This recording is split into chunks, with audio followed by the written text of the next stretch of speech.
Hi, welcome back to my channel. So I am a little under the weather, which is not surprising given that I just did 2 conventions back to back. And so I thought that I would record this video without setting anything up. So it's gonna look a little different today. And it's gonna be one of those awkward standing videos that I occasionally do.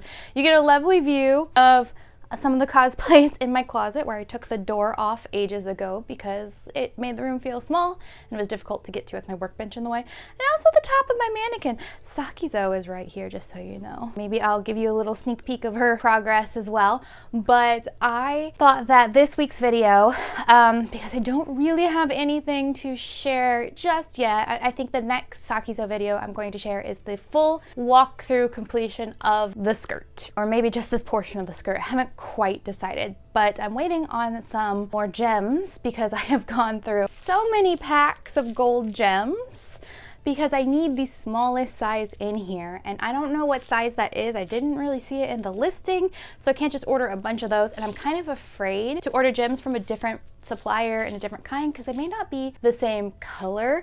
So I have a ton of these. And I have at least one more of these on the way, and then some red gems so that I can finally finish gemming the, or stoning the panels. I have 1 panel to go with the gold gems and 6 to go with the red. So then I can move on to finishing the edges, adding the pearls, and then sewing the panels together. And then I can move on to the front. That's Sakizo for now, but today I thought that we could talk about guesting at cosplay conventions. I have been asked several times about how does someone become a cosplay guest? And I thought that I could share my experiences here and give some maybe pointers on how I have successfully become a guest and what I think is important to conventions overall to maybe help you become a cosplay guest at a Comic-Con. As always, if you like this video, make sure to hit the like button, make sure to subscribe for more content from me. And with that, let's hop on into it. So let's start off with, what is a cosplay guest? Well, honestly, it's a job. It is a job that is often unpaid, though sometimes it is paid. Sometimes you are compensated through things like travel expenses, hotel expenses, stuff like that. It varies wildly from con to con. A lot of conventions run on a volunteer base, so I feel like more often than not, it winds up being unpaid. But it is essentially a position where you can go and work for the con. If you are selected, you get to be a special cosplay guest. They will market you on their socials. If they have printed pamphlets and they put their cosplay guests in there, you could be in a printed pamphlet. They will shout you out and they will give you a free booth in the exhibitor hall most of the time. I should say all of this can vary from con to con, but most of the time those are what you can expect as a guest that you will receive. So promotion and an exhibitor space, and then whatever else you negotiate on the back end, of course, for your arrival and stay.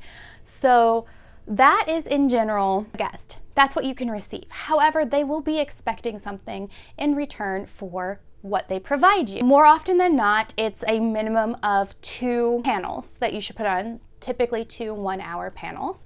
Sometimes they expect more, sometimes they expect less. If you are a craftsmanship cosplayer, they may expect you to judge a contest, such as the craftsmanship contest, which can take up an entire day. And if that's the case, they often only expect you to do a single panel, or they may expect you to host as an MC for a competition or some other event. They may expect you to go and be at certain like VIP cosplay experiences, such as at Animate Raleigh. There's a special VIP party that was thrown on the first night, and all the cosplay guests were expected to attend that as well. So there's a lot of things that a con can't expect of you, and as a guest, you may not have a lot of free time because not only are you expected to do these specific events, but you also are expected to be at your booth, and you're often expected to be in cosplay at your booth, promoting yourself and promoting cosplay at the convention. So being a guest is truly a job. It's a job I love, but it is a job. So now that we know what a guest is, how do you become one of these invited guests? For the longest time, I thought that you just had to build up as much social media presence as possible in the hopes that a convention will someday notice you and send you a personal invitation to the con. This is not necessarily the case. It can happen, but it's not typically what I see anymore, at least in my experience. So there are a handful of conventions where I don't know how someone becomes a cosplay guest there. One example is Dragon Con. That's a mystery. Another example is like NakaCon, or I think KatsuCon as well. They don't advertise how one can become a cosplay guest. So my assumption for those, if they have cosplay guests, is that they are looking for those large social media accounts and then personally inviting them as guests. For the majority, at least from what I see, there are applications. And I find that this is the thing most people don't realize, is that you apply to be a cosplay guest. Now, I'm sure if you're a super well-known cosplayer with a big following, you may not have to do this part, but for the majority of us here, we have to apply. And they typically have a section on their website that is called out for cosplay guests. It's like a cosplay guest application. Sometimes it's a professional creator application. You just have to read through the application guidelines to know which one you're applying to and if you're applying to the right one. GalaxyCon, I will say, is the most confusing because in their drop-down menu on their website, they don't have cosplay guest application listed, but they have professional creator listed, and that seems right. But they have now since put a call out on there that says cosplayers use the cosplay application, but it's not in the drop-down menu.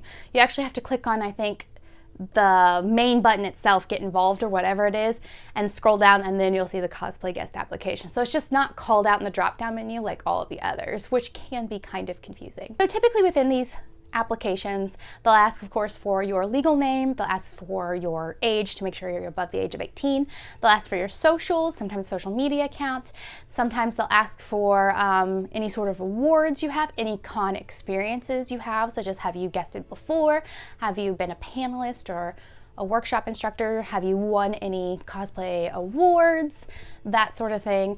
And they will weigh out your credentials against everyone else who applied, which is usually a lot, and decide whether or not they want to then invite you to be a cosplay guest. It can be rather difficult to stand out all of the other applicants. So unfortunately, some conventions do take follower count into consideration when trying to decide who to invite to a convention.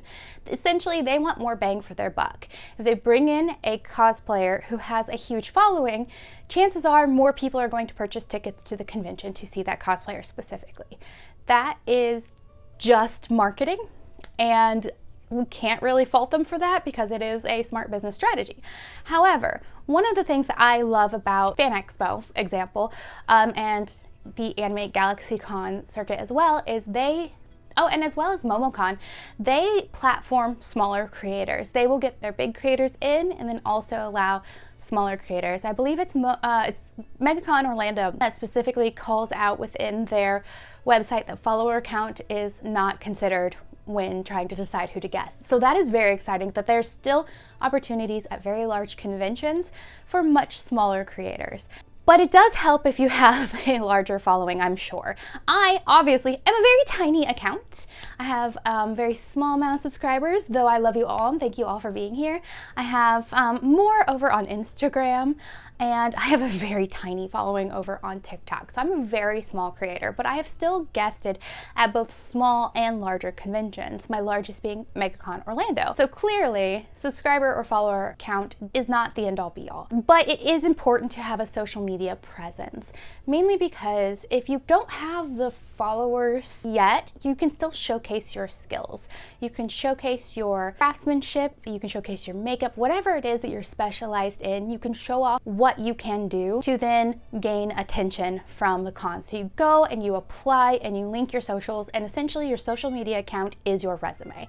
Now there is something else called a media kit, which does detail out in more detail your experiences as a cosplayer. Your socials are going to be a really good reference for them because they can just pop over, look at a few videos or pictures and understand, yeah, you have the level of craftsmanship that they're wanting at this convention or whatever it is that they're judging on. The criteria is unknown. I'll let you know that. So in my opinion, the number one thing to do to be a guest is to build your credentials and showcase them online. So building your credentials, by that I mean competing craftsmanship contests, winning awards, showing that you do have a special skill that can be used in the convention that you want to guest at, such as teaching a workshop or judging a cosplay contest or craftsmanship contest. So building up your credentials by participating in these sort of events, masquerades, craftsmanship contests, all of that, building up a credential and a list of awards, hopefully, to show that you do know your stuff. And then showing that online so that they can easily see that, yep, you have the evidence to back up the award that you claim that you have. Additionally, building up convention experience is incredibly important. So volunteer at your local convention to host panels, host workshops. You're essentially building up a convention resume of things that you have experience in that the convention you want to guest at can pull on for their programming. And you may apply and not get to guest at that convention this year, but go do a panel or do a workshop and get to know the people that work there. It never hurts to network. I personally am terrible at networking. I have incredible social anxiety, and I find that incredibly difficult. So I'm not super great at that, but I'm always pleasant to the staff. I try to strike up conversation, and when I guest, I make sure that I get to know the cosplay coordinators and anyone involved within the guesting sphere or within the cosplay sphere while I'm there, so that I can hopefully continue to build up a network of contacts, so that I can hopefully continue to network and that my name is not forgotten whenever it comes to future applications. Also keep in mind, if you do guest one year, your chances of guesting the following year at the same convention are actually incredibly low.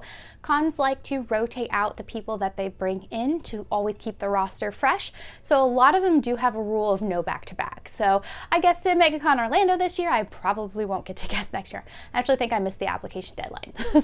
But the following year, maybe I'll have a chance. We'll see. Also, I like to keep a list of conventions in an Excel sheet that I want to guest at sometime in the future.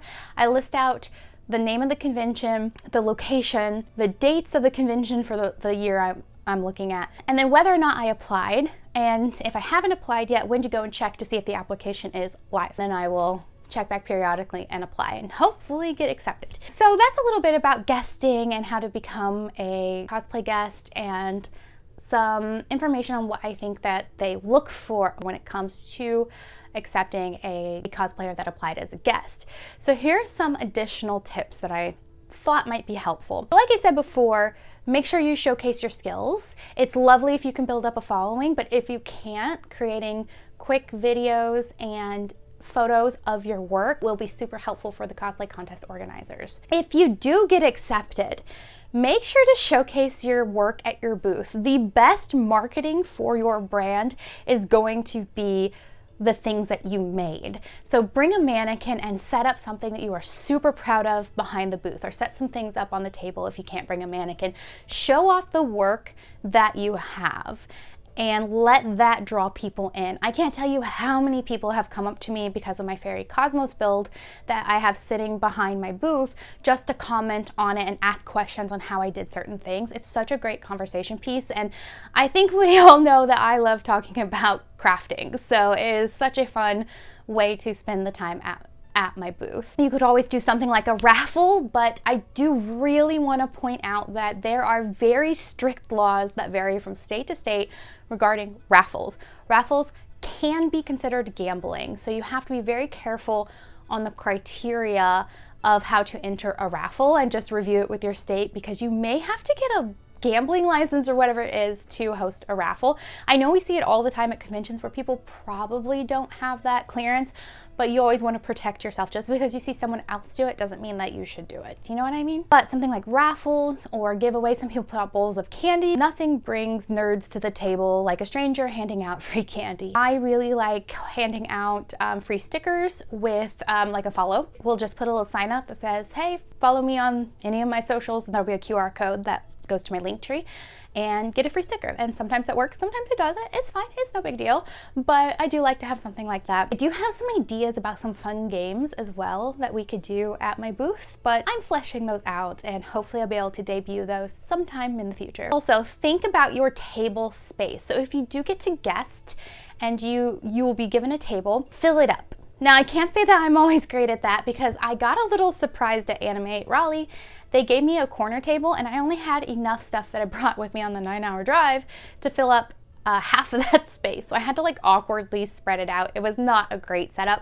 And it was also my first time with my new merchandise, so it was a learning curve. But it definitely looks nicer when you have things filling up your table. And think of the eye level. Don't have everything laying flat on the table like I did at Anime Rally.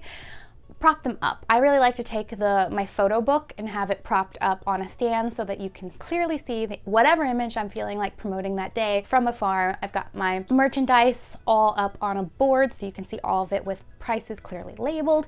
And oftentimes I like to work on something at my booth. So at MegaCon Orlando, I was working on smocking up a bunch of fabric, and that also was a huge conversation piece. So just think about making your booth look interesting, have something interactive that people can do. It'll make for a very fun experience. And think about having a friend come with you as a handler. It is so nice to have someone who will watch the booth for you so you can run to the restroom or get a break and get a bite to eat, so you don't have to tear everything down and then rebuild it every so often. It is very nice to have someone sitting at your booth. So yeah, so that's my opinion, suggestion, advice, whatever you want to call it, on being a cosplay guest and how to become one.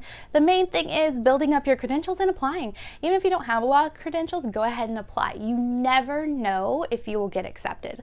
And you can always start with small conventions just to see if you like it or not, because it is a lot of work. If you find that you don't like being a guest at a small con, then a big con probably wouldn't be your thing either. So good luck to all of you out there.